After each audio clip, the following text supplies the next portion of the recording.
Imagine weapons so strange and terrifying, they seem like they belong in science fiction rather than real history.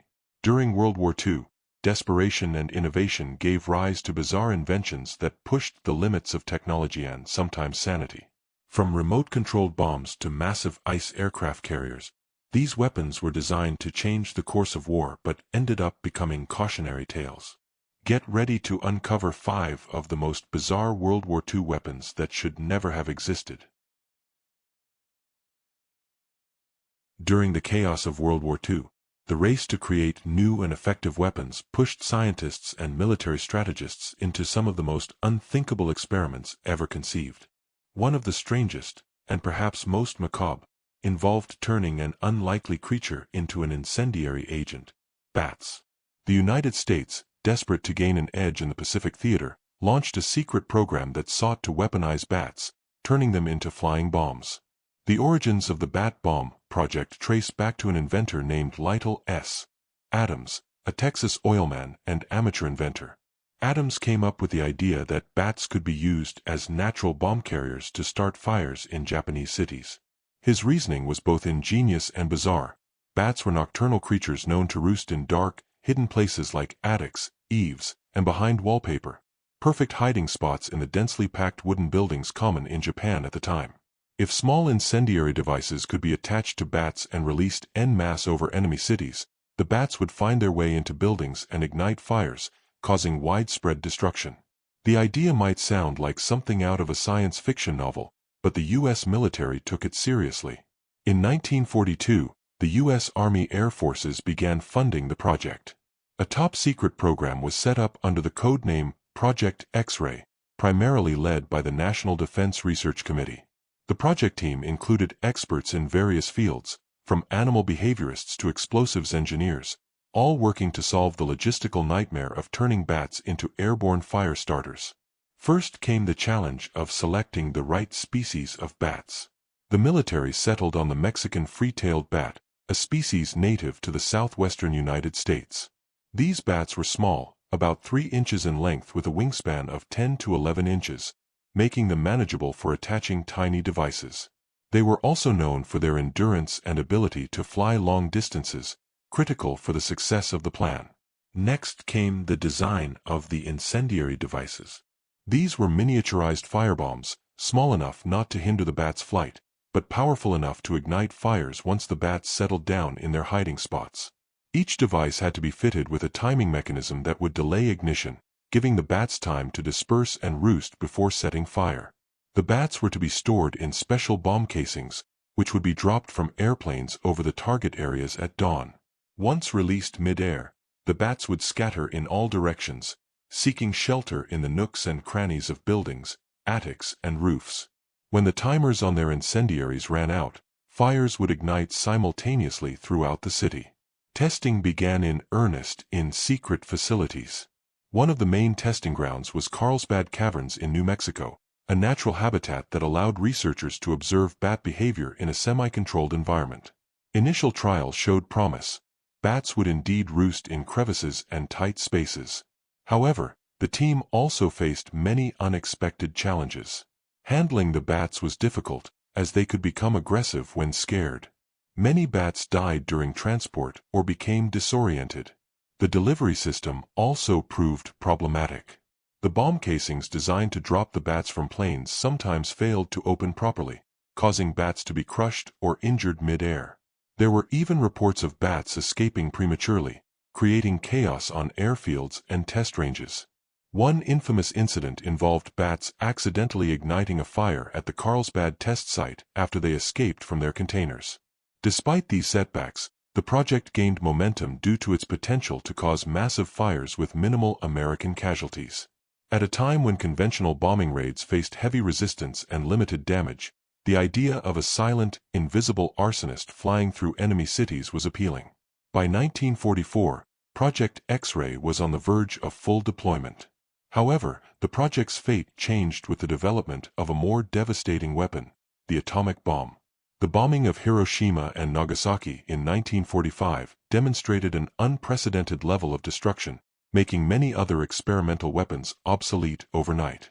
The Bat Bomb project was quietly shelved. Official records were sealed, and the program faded into obscurity. But the story remained a testament to the desperate and sometimes bizarre lengths wartime innovation could reach. The bat bomb is a symbol of wartime creativity, but also a reminder of ethical and practical boundaries.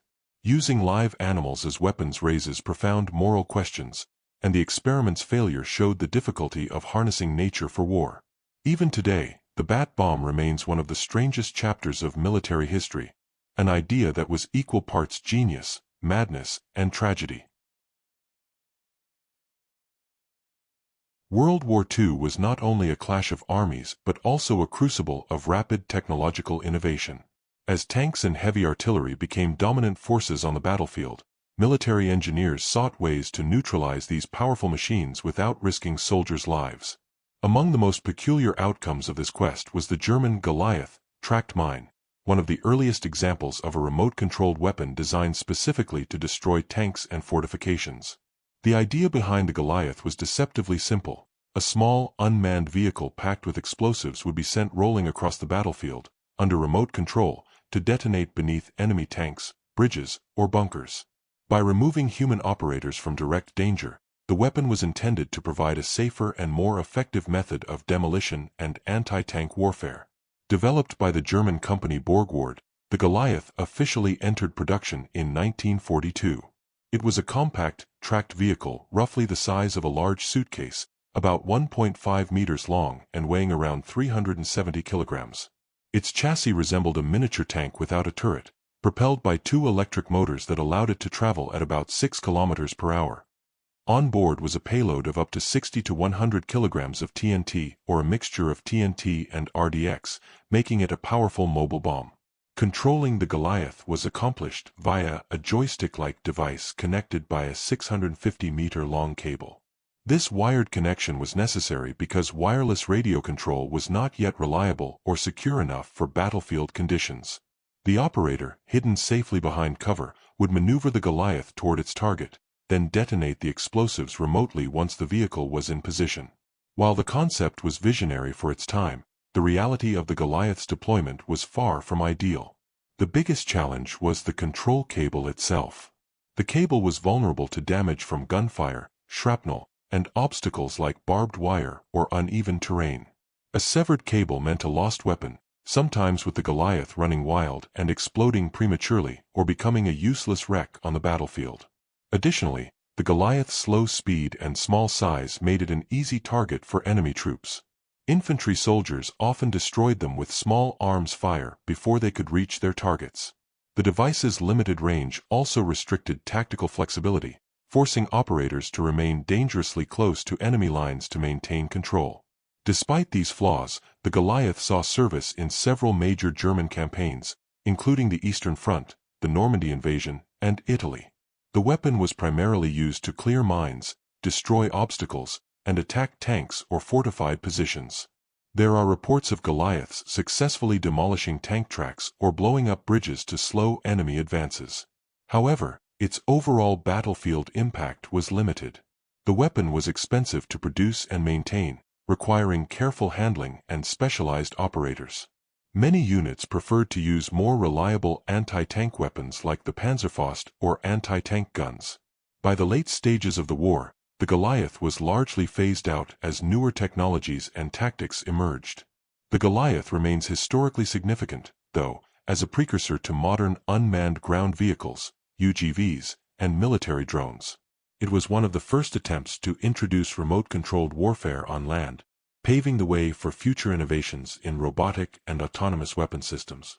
Its story also highlights the tension between visionary concepts and practical battlefield realities. While the idea of a remote-controlled bomb was ahead of its time, the technology and circumstances of World War II simply weren't ready to support it fully. The Goliath was a fascinating glimpse into the future of warfare, but also a cautionary tale about the limits of early technology. Today, surviving examples of the Goliath can be found in museums, often drawing curiosity and surprise from visitors who marvel at how such a strange and rudimentary device was ever expected to change the course of battle. In the brutal and grueling battles of World War II, few weapons inspired as much terror and revulsion as the flamethrower. Among the various models deployed by the German Wehrmacht, the Flammenwerfer 41 stood out not only for its raw destructive power but also for its terrifying psychological effect on enemy troops. It was a weapon of fire and fear, designed to clear trenches, bunkers, and fortifications through an overwhelming and terrifying display of flame. The concept of flamethrowers had existed since World War I, but technological improvements and changing battlefield tactics during World War II elevated their importance. The Flammenwerfer 41 was an evolution of earlier German flamethrowers, designed to be more powerful, have a longer range, and be somewhat more portable for infantry use. The weapon consisted of two main parts, a backpack fuel tank and a handheld projector nozzle. The fuel tank contained a pressurized mixture of flammable liquid, typically a thickened gasoline or a type of napalm-like substance, while the nozzle had a trigger mechanism that expelled the fuel as a jet, which was then ignited by a pilot flame. One of the most chilling aspects of the Flammenwerfer 41 was its ability to project flames up to 30 to 35 meters, about 100 feet. This allowed operators to clear enemy positions from a relative distance, forcing opposing soldiers out of cover or outright incinerating them within their bunkers. In close combat, the weapon was particularly effective in clearing fortified positions that were otherwise difficult to assault. The psychological impact of the Flammenwerfer was significant. Enemy troops feared the weapon not only because of the physical danger but also because of the nightmarish suffering it caused. The vision of an advancing soldier who could spew fire like a living inferno created panic and lowered morale. Stories from both sides of the war describe how flamethrower operators were often targeted first by snipers and artillery due to the threat they posed. Operating the Flammenwerfer 41 was dangerous for the soldier wielding it. The fuel tanks made the operator a walking bomb. If struck by bullets or shrapnel, the fuel could ignite, causing catastrophic injuries. Additionally, the weapon was heavy and cumbersome, weighing around 30 kilograms, over 65 pounds, when fully loaded, which limited mobility on the battlefield.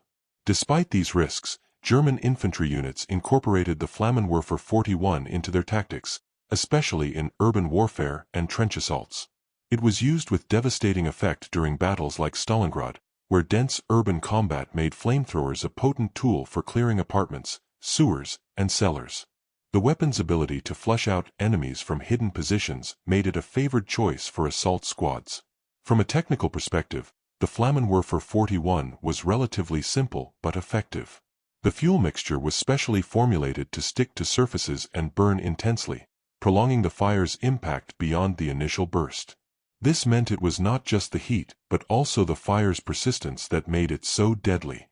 Yet, the use of flamethrowers also raised ethical questions and horror stories. Both sides saw flamethrower victims as suffering a cruel and agonizing fate. After the war, international attitudes toward incendiary weapons shifted, leading to treaties that restricted their use against civilians and non-combatants. The Flammenwerfer 41's legacy is complex. It was a symbol of raw battlefield power and terror, a weapon that could change the tide of close combat, but also one that embodied the savagery of total war. It reminded soldiers that sometimes the deadliest weapon was not bullets or bombs but pure, unrelenting fire. Even today, museums and war documentaries highlight the Flammenwerfer 41 as one of WWII's most iconic and feared weapons. It remains a potent reminder of how warfare drives innovation, not always toward progress, but sometimes toward destruction that tests the limits of human endurance and morality. Among the vast arsenal of the Soviet Union during World War II, the Katyusha rocket launcher stands out as one of the most revolutionary and bizarre weapons ever fielded. It was not a single weapon, but rather a category of multiple rocket launchers mounted on trucks or other vehicles, capable of unleashing devastating barrages of rockets in mere seconds. Nicknamed Stalin's organ because of the eerie sound its rockets made when fired, the Katyusha became a symbol of Soviet firepower and ingenuity, despite its crude design and wild inaccuracy. The story of the Katyusha begins in the late 1930s when the Soviet military sought ways to improve the effectiveness of artillery. Traditional artillery pieces were effective, but limited in the rate of fire and mobility. Rocket artillery offered the promise of launching a large volume of explosives over a wide area in a very short time, potentially overwhelming enemy positions. The first Katyusha models were developed by the Soviet engineer Georgy Langmak and his team at the Research Institute of Thermal Processes. By 1941, the BM-13 launchers, mounted on trucks like the famous ZIS-6, were ready for deployment. These launchers consisted of rows of rails that fired 132mm rockets, each packed with a powerful high-explosive warhead. When unleashed, a single Katyusha could fire dozens of rockets almost simultaneously, saturating a target area with explosions. The impact was devastating, capable of destroying entire battalions, bunkers, and enemy fortifications. However, the Katyusha was far from precise.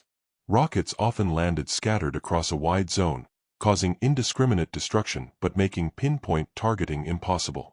The weapon's effectiveness came not just from its firepower but from its mobility and shock value. Mounted on trucks, Katyushas could quickly move into firing positions, unleash their salvo, and retreat before enemy artillery or air attacks could respond.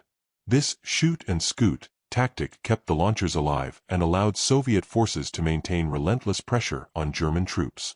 The name Katyusha itself was derived from a popular Russian wartime song about a girl named Katyusha longing for her beloved soldier.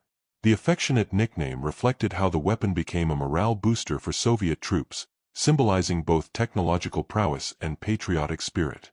However, the Katyusha also had quirks and drawbacks. The rockets were relatively simple and sometimes unreliable. Their flight paths were unstable, producing loud howling noises that gave away the launcher's position long before the rockets landed. This meant Katyusha crews had to move quickly to avoid counter-battery fire. Despite these issues, Katyushas were produced in vast numbers, with tens of thousands built during the war. They were used extensively on all Soviet fronts, contributing significantly to the Red Army's success. Their psychological impact was enormous. The terrifying sound of approaching rockets became a dreaded prelude to destruction for German soldiers.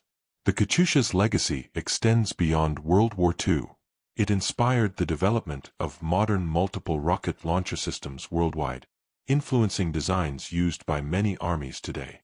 The idea of saturating a battlefield with rockets to disrupt and destroy enemy formations remains central to rocket artillery tactics. What makes the Katyusha story particularly fascinating is how a relatively simple, low-tech weapon became a strategic game-changer. It combined Soviet industrial capacity, tactical innovation, and raw firepower to create a weapon that was greater than the sum of its parts. In the end, the Katyusha represents a uniquely Soviet solution to the challenges of modern warfare: practical, robust, and designed to leverage quantity and psychological impact over precision. It showed that sometimes, the most effective weapons don't have to be the most sophisticated, just relentless and loud enough to terrify the enemy into submission. Amid the tumult and desperation of World War II, engineers and military strategists found themselves grappling with an urgent problem: how to protect vital Atlantic shipping convoys from German U-boats and aircraft over vast stretches of ocean. The Allies needed aircraft carriers to provide air cover, but building enough steel carriers was expensive and time-consuming. In this atmosphere of innovation and sheer wartime necessity, one of the most bizarre and audacious ideas ever conceived emerged: an aircraft carrier made not of steel, but of ice. Known as Project Habakkuk, this ambitious plan aimed to create a massive, unsinkable floating airbase built from a special form of ice called pykrete. Pykrete was a mixture of ordinary water ice and wood pulp, which gave the frozen material remarkable strength and resistance to melting. It could reportedly withstand cannon fire, was incredibly tough, and floated naturally. The concept promised a cheap and readily available material for constructing enormous vessels that could patrol the Atlantic, serve as mid-ocean refueling stations, and host aircraft to protect convoys from German attacks. The idea came from Geoffrey Pike, a British inventor and journalist, who proposed the ice carrier concept in 1942. Pike believed that by mixing ice with sawdust or wood pulp, the resulting material could be used to build enormous floating platforms. His concept was quickly embraced by the British and American military, who were eager for innovative solutions to the naval challenges they faced. Scientists and engineers conducted extensive experiments to develop and test pykrete. They found that wood pulp reinforced the ice's structure, slowing its melting rate and making it far stronger than regular ice. Unlike conventional ice, pykrete wouldn't shatter easily and was highly resistant to damage. The material even had self-healing properties. Small cracks would refreeze and close when temperatures remained low. The envisioned aircraft carrier would be colossal, several hundred meters long, dwarfing traditional steel carriers. It would be powered by refrigeration systems to keep the ice solid, with insulated walls to protect against the warmer ocean air. The structure would include hangars, fuel storage, and runways, essentially functioning as a floating fortress in the middle of the Atlantic. In 1943, a small-scale prototype was built on Patricia Lake in Canada to test the feasibility of constructing and maintaining a pykrete vessel. The test cube, about 30 feet wide and 17 feet high, was successfully frozen and kept intact by refrigeration units. It showed that the concept had potential. The cube withstood blows from hammers and even small arms fire with minimal damage. However, despite the early promise, Project Habakkuk faced daunting challenges. Maintaining such a massive ice structure would require constant refrigeration and insulation, making it energy-intensive. The sheer size meant the vessel would be difficult to maneuver. Additionally, advances in aircraft carrier production, radar, and long-range aircraft gradually lessened the strategic need for such an unconventional vessel. Ultimately, the project was deemed impractical and abandoned by 1944. The resources and time required outweighed the potential benefits. Nevertheless, Project Habakkuk remains one of the strangest and most imaginative military engineering projects of the entire war. The legacy of Habakkuk is a testament to the creativity and desperation that characterized wartime innovation. It shows how, faced with unprecedented challenges, engineers were willing to think beyond the conventional boundaries of materials and design. The idea of a giant ice aircraft carrier sounds like science fiction, but it was a serious proposal backed by extensive research. Though never realized in combat, Project Habakkuk captured the imagination of many and serves as a fascinating footnote in the history of World War II weaponry. It reminds us that innovation sometimes takes wild and unexpected forms, and that in war, even ice can be weaponized.